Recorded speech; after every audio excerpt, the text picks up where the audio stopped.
আউযু বিল্লাহি মিনাশ শাইতানির রাজীম।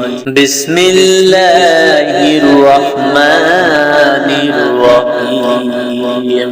সূরা আল-মুলক 1 থেকে 5 নম্বর আয়াতে মহান রব্বুল ইজ্জত আল্লাহ তাআলা বলেছেন, তাবারাকাল্লাযী বিয়াদিহিল মুলকু ওয়া হুয়া আলা কুল্লি শাইইন কাদির।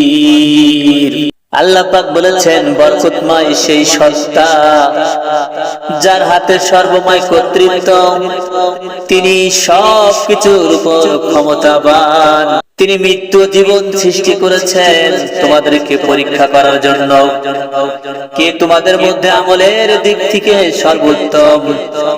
আর তিনি পরাক্রমশালী, ক্ষমতাশীল। তিনি সৃষ্টি করেছেন স্তরে স্তরে 7টি আকাশ।